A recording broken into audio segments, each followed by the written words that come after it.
Bien, quedamos entonces en el 18 de mayo. El 19 de mayo es cuando el 18 de mayo se anuncia, ¿no es cierto? El 19 de mayo Castelli y Saavedra visitan al virrey, y cuando van a ver al virrey, como se le pide, ya se le pide que dimita de su cargo, es decir, que deje el cargo, porque la autoridad él la había recibido de la Junta Central y la Junta Central ya no existe, por lo tanto su autoridad queda sin valor. Y es el virrey Cisneros, es en realidad el que insiste y el que va a pedir el cabildo abierto. La opción del cabildo abierto existía siempre, o sea, no es algo que se hizo para la semana de mayo. El cabildo abierto se hacía cada vez que había algo importante y que involucraba, por decir así, los destinos de toda la ciudad, ¿no? Recuerden que el cabildo es el órgano de gobierno de la ciudad de Buenos Aires, no es un órgano de gobierno virreinal de todo el virreinato, sino simplemente de la ciudad de Buenos Aires. Entonces, cuando algo ocurría que podía afectar a toda la ciudad, entonces se decidía hacer un cabildo abierto, que era una consulta a la parte más sana del vecindario. Entonces, se pide el cabildo abierto. ¿Cuáles eran las intenciones de Cisneros? Cisneros ve como amenazada su autoridad, desconfía un poco de este grupo de militares y civiles, y entonces acude al cabildo. En última instancia, el cabildo abierto no era decisivo, o sea, era más bien consultivo, y luego los que decidían, digamos, finalmente eran los miembros del cabildo. Por eso Cisneros sabía que tenía a los miembros del cabildo de su lado, y entonces que la opinión, digamos, la consulta popular, iba a recaer la decisión después de ese cabildo abierto en el cabildo, los miembros, ¿no? Oficiales del cabildo. Y por lo tanto, él de esa manera aseguraba su permanencia en el cargo. Por eso, en realidad, el que insiste en el cabildo abierto es Cisneros, y él mismo lo dice, ¿no? Hay que leer las fuentes para eso. Esas fuentes están en el anexo documental que tienen en el material que está en la biblioteca.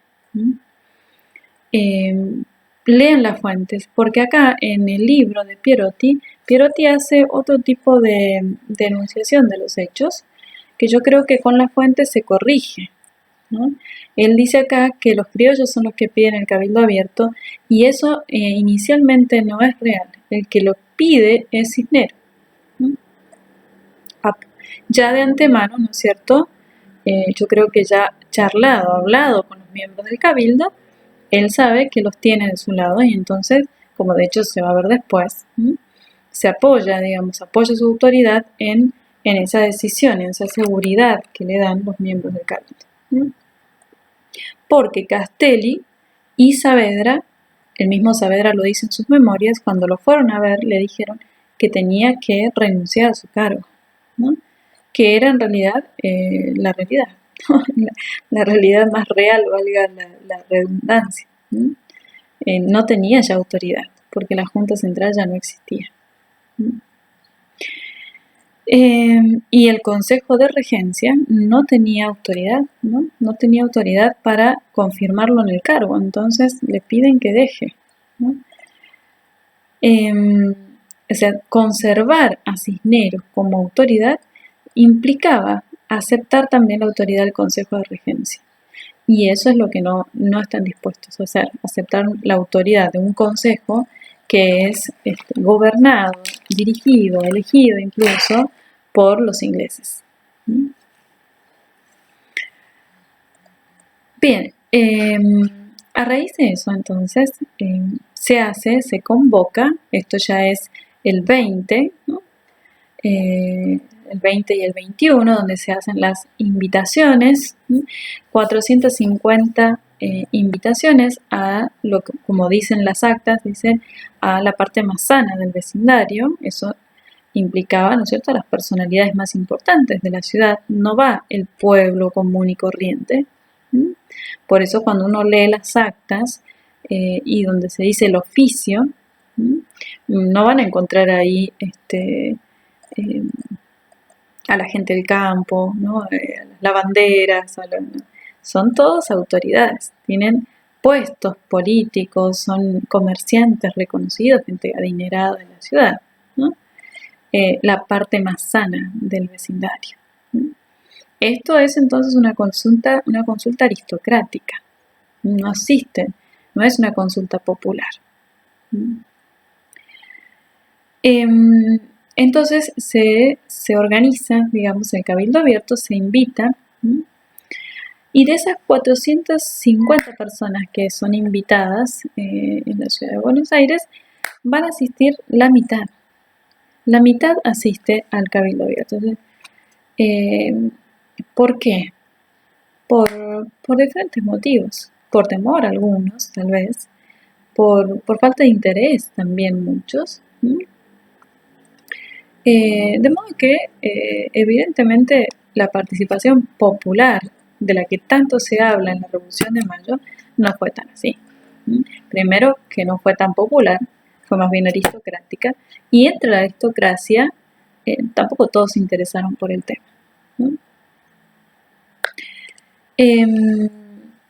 Bien, se hace el cabildo abierto. ¿Cuándo se hace? Se hace el 22 de mayo. Eso también. Hay un acta de cada día, ¿no? Hay actas hechas por el cabildo, hay actas hechas por el cabildo abierto.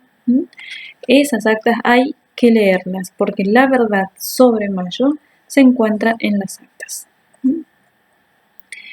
El 22 de mayo entonces se hace el cabildo abierto. ¿Qué es lo que se habla en el cabildo abierto?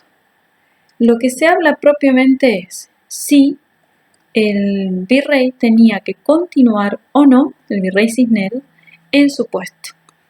Y que en el caso de que se decida que no tiene que continuar en su puesto, nombrar una autoridad competente.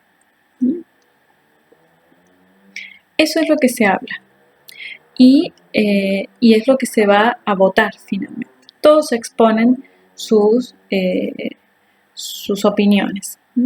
Entre ellas, la más cualificada va a ser la de Cornelio Saavedra, que dice que el virrey no tiene que seguir en sus funciones y que habría que delegar en el cabildo, que es el órgano de gobierno de la ciudad, la autoridad para designar un nuevo gobierno, y que ese gobierno en principio sería colegiado, una junta, así como se había hecho en España, ¿no? Que se habían hecho muchas juntas antes de la Junta Central, porque eso era lo legal, eso era lo que estaba previsto, y así como cada ciudad en los reinos de España, cada ciudad tenía derecho a conformar una junta en ausencia del rey, así también el virreinato del Río de la Plata tenía, ¿no?, legalmente la autoridad de designar una junta hasta que el rey vuelva. Es decir, un autogobierno hasta que el rey vuelva. ¿Por qué? Porque el reino de Indias, que éramos nosotras, era pues independiente de cualquier otro reino de España. Por lo tanto, no podíamos, ninguna autoridad española en estos momentos tenía autoridad sobre nosotros. Nosotros teníamos que hacer nuestro propio autogobierno. ¿Se entiende eso, no? Es muy importante lo que estoy diciendo, es importantísimo. Porque lo que se está decidiendo no es si somos rebeldes o no al rey. Lo que estamos decidiendo es si nos autogobernamos como legalmente está previsto o no. Lo del rey no se toca, es algo obvio, es algo que no se habla como decisión. Se supone que son todos fieles al rey y de hecho se hace juramento de fidelidad al rey. No se discute. Lo que se está discutiendo acá es que si el virrey tiene o no tiene autoridad, y si no la tiene, qué tipo de autogobierno vamos a tener, ¿no? Si conformamos o no una junta como se había hecho en España. Bien, cabildo abierto, ¿no? Se habla de estos temas, la opinión de Saavedra es fundamental. Asisten al cabildo abierto muchas de las grandes personalidades que conocemos nosotros en la historia argentina. Belgrano está presente, ¿no? Castelli evidentemente está presente, ¿no?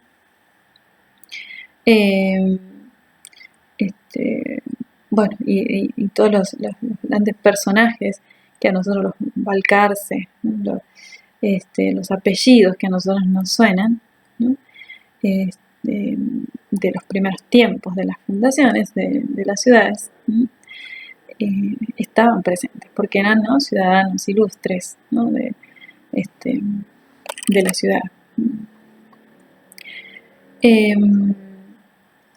Bien, se charló durante todo el día y como se hizo muy tarde, el recuento de los votos, que el voto era cantado, ¿no?, se hablaba, se decía, y se anotaba. Entonces el conteo de los votos se iba a hacer al otro día, por una cuestión lógica de tiempo. Entonces el día 23 el cabildo se junta y hace el recuento de los votos. Y el 24 se da a conocer el resultado de esa votación. El resultado es: la mayoría votó que el virrey tiene que cesar en sus funciones y que ya no tiene autoridad, y que se debía nombrar, ¿no?, una autoridad, ¿no?, mientras el rey estaba preso. Esa autoridad sería una junta. Y que el que tiene autoridad para designar a esa primera junta va a ser el cabildo. Bien, a raíz de eso, de esa decisión, el cabildo, el 24 de mayo, da a conocer los nombres de esa primera junta, el 24 de mayo. Y esa primera junta estaba conformada por presidente, era Baltasar Hidalgo de Cisneros, o sea, ya no era virrey, pero era presidente de la junta. Y los vocales de esa primera junta del 24 de mayo van a ser don Cornelio Saavedra, don Juan José Castelli, el sacerdote Juan Nepomuceno Solá y un comerciante, José Santos Inchaurrey. Inmediatamente después, o sea, esos nombres se dan a conocer y están todos de acuerdo en esa primera junta. Pero inmediatamente después el cabildo saca una nueva ordenanza que dice que se le cede a Cisneros el mando de las tropas, es decir, el mando militar. Y cuando eso se da a conocer es cuando se provoca el levantamiento de los regimientos militares, ¿no? Los cuarteles se empiezan a agitar porque no quieren que Cisneros tenga el dominio de las tropas, ¿no?, que sea el líder, digamos, de ellos. No quieren como líder a Cornelio Saavedra. Entonces se provoca, ¿no?, un revuelo entre el regimiento y entonces van a mandar ellos mismos delegados, ¿no?, y medio con una amenaza de por medio de que ellos no estaban dispuestos a aceptar esa primera junta ni esa disposición, ¿no?, de que el mando de las tropas las tuviera Cisneros. A raíz de todo ese revuelo, entonces Castelli y Saavedra renuncian a esa junta del 24 de mayo. Irrumpen incluso los hombres, ¿no?, delegados de los regimientos, irrumpen en la reunión del cabildo para exigir que se disuelva la junta del 24 de mayo y que se arme una nueva junta. Y no solo eso, incluso pasan una lista con los nombres que quieren que integren esa primera junta. Todo eso está en las actas, ¿no? Hay que leerlas. Eso y más, incluso hay muchos más detalles que yo aquí ahora no me los acuerdo, pero que al leerlos ustedes van a registrar. Entonces, el cabildo, ante la presión que ejercen los militares, ¿no? y la amenaza de que las cosas iban a terminar mal si no se les hacía caso, ¿no? Entonces el cabildo decide hacer los dos miembros más importantes del cabildo, que son Juan José Lezica y Vieites, ¿no? Que son el síndico procurador, ¿no? Y el alcalde de primer voto, que son los dos personajes más importantes del cabildo, deciden finalmente ceder a las pretensiones de los militares, ¿no? Y entonces se decide conformar, ¿no? Una nueva junta, que se da a conocer el 25 de mayo, ¿no? Al mediodía. Y esa primera junta está integrada por los nombres que habían pasado los delegados del regimiento. Y todo el tiempo los delegados del regimiento dicen el pueblo quiere, pero en realidad el pueblo eran ellos, eran los militares, ¿no? Por eso cuando finalmente se hace el acta de que se nombra la primera junta de gobierno del 25 de mayo, que vendría a ser la segunda en realidad, ¿no? Que nosotros la conocemos como la primera junta, salen al balcón del Cabildo, el famoso balcón del Cabildo, ¿no? Que todos conocen, ¿no? En Buenos Aires, a dar a conocer los nombres de las nuevas autoridades. Y cuando salen, Leiva, que es el que lee las actas, dice, quería, ¿no? anunciarle al pueblo.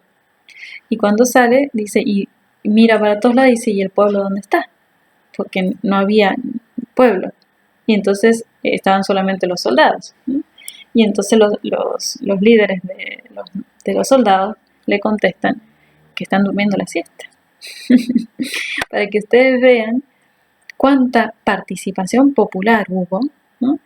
En los sucesos de mayo. Es evidente que la Revolución de Mayo no es una revolución popular, fue netamente una revolución militar. ¿Por qué? Porque el líder, ¿no? de los sucesos de mayo fue Cornelio Saavedra y tenía a su cargo el principal regimiento de Buenos Aires, que es el regimiento de patricios.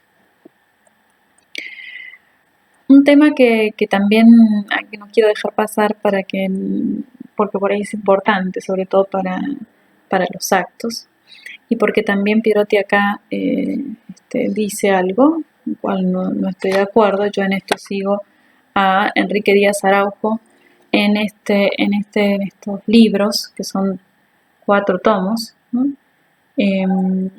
Mayo revisado, donde Díaz Araujo hace un trabajo enorme y muy bien documentado sobre Mayo, que yo creo que es lo mejor que hay escrito sobre Mayo.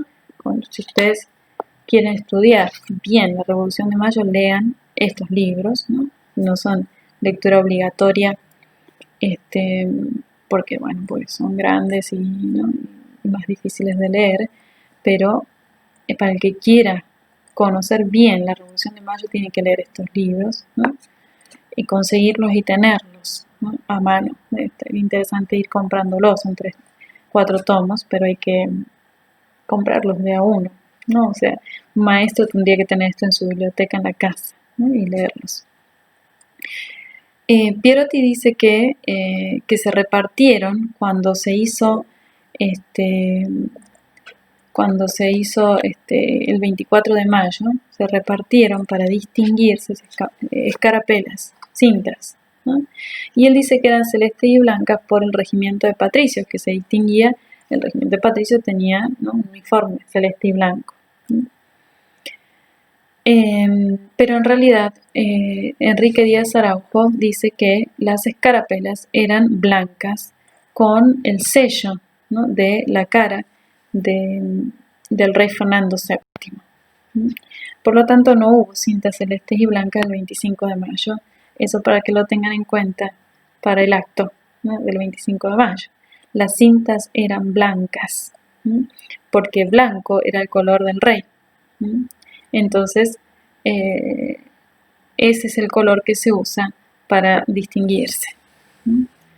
Y lo hacían justamente para distinguirse los que pensaban igual. No es que todo el pueblo usó esa cinta, sino que algunos la utilizaban para distinguir quién pensaba de ese modo y quién no. Bien, por eso es que el uso de la escarapela argentina no tiene nada que ver con la escarapela que se repartió el 25 de mayo. Muy bien. Queda entonces así conformada el 25 de mayo la primera junta entre estos entretelones. ¿Y quiénes son los que conforman la primera junta? Esa primera junta va a tener un presidente, ¿no? Tiene vocales y tiene secretarios. Por lo tanto, tiene un orden jerárquico. Y hay que ponerlos uno debajo del otro porque esa sucesión indica ese orden, indica el orden de autoridades también. Esto es muy importante porque la historia liberal argentina ha querido como decir que la Revolución de Mayo fue una revolución popular y por lo tanto los miembros de la primera junta eran más bien un grupo democrático. En esta época todavía no se habla de democracia, ¿no? Para nada. El orden acá es jerárquico, es decir, hay una cabeza y después hay miembros que tienen un orden jerárquico por orden de autoridad, ¿no? Y de participación en la junta. Primera junta de gobierno entonces jerárquica. No es lo mismo decir el orden de la primera junta de gobierno en desorden. No es lo mismo empezar por los secretarios y terminar por el presidente. La primera junta de gobierno hay que nombrarla con su orden jerárquico. Presidente, Cornelio Saavedra. Vocales, Juan José Castelli, Manuel Belgrano, Miguel Ascuénaga, Alberti, que era sacerdote, Juan Larrea y Domingo Mateu, los dos comerciantes. Y después de los vocales tenemos al primer secretario encargado de la parte económica también, que va a ser Juan José Paso, es el ecónomo de la primera junta, y al segundo secretario, que es Mariano Moreno, y encargado es como especie de ministro de guerra, ¿no? Es decir, que Mariano Moreno, en el orden jerárquico de la primera junta, está en último lugar. Y tienen mucha mayor importancia y mayor participación los que primero uno nombra. Castelli, Belgrano, Ascuénaga, Alberti,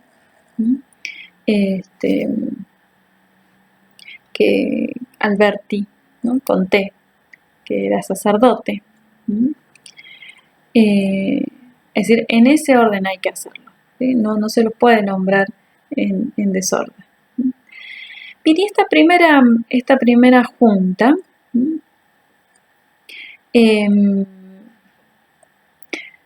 no solo que era jerárquica, sino que incluso está muy bien pensada. No es que se largaron nombres así al azar, sino que incluso está pensada de modo equilibrado porque están representados en esta primera junta los distintos grupos que habían estado, ¿no? Promoviendo este gobierno autónomo.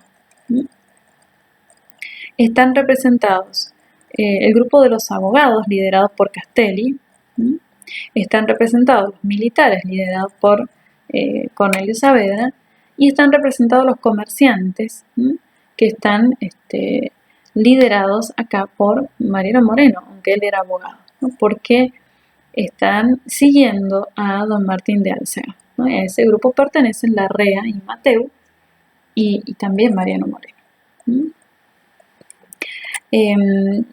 Castelli era abogado, creo que no lo dije. Belgrano era abogado y también había sido militar ya en las invasiones inglesas, es militar ad hoc, ¿no? Se hace militar a la fuerza, por la fuerza de las circunstancias, ¿no? Él se ofrece, pero en realidad era abogado.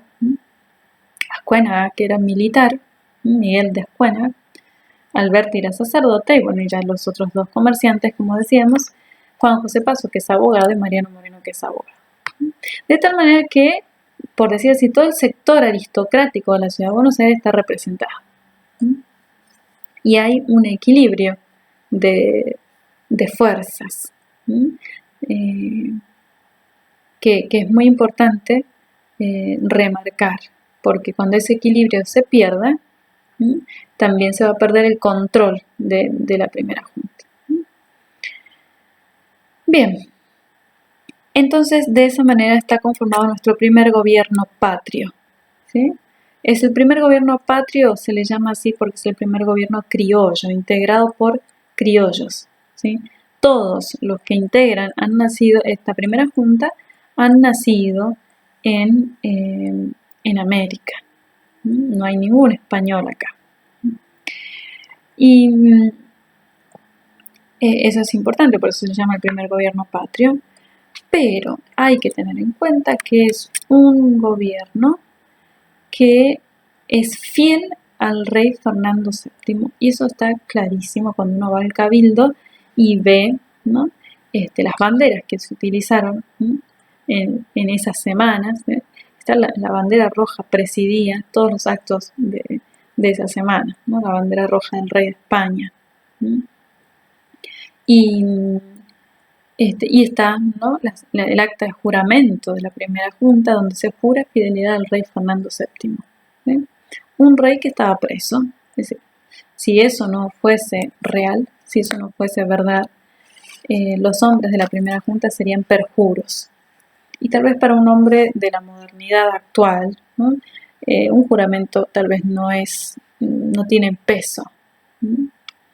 Pero para el hombre de aquella época sí, ¿no? Ser un perjuro era realmente algo muy mal visto, ¿no? Y por lo tanto no podemos afirmar que los miembros de la primera junta juraban algo que no querían jurar. Pues, juraron fidelidad al rey porque querían ser fieles al rey. Ese juramento se respetaba, como vimos, recuerdan ustedes que vimos cuando Beresford hace el juramento de no levantar más su espada contra el trono español, y lo cumple, ¿no? A lo largo de su vida, desde ahí en más, nunca más peleó contra un ejército español. Es decir, y era protestante, o sea, ni siquiera era católico, mucho más para los católicos, ¿no? que el perjurio es también una mentira, ¿no? Y por lo tanto un pecado, ¿no? Y la sociedad española y la sociedad americana de la época era una sociedad profundamente cristiana. De hecho, después de la instalación de la primera junta, se hace una misa de acción de gracias y se canta el Te Deum, ¿no? Es ese himno que se canta en latín de acción de gracias a Dios.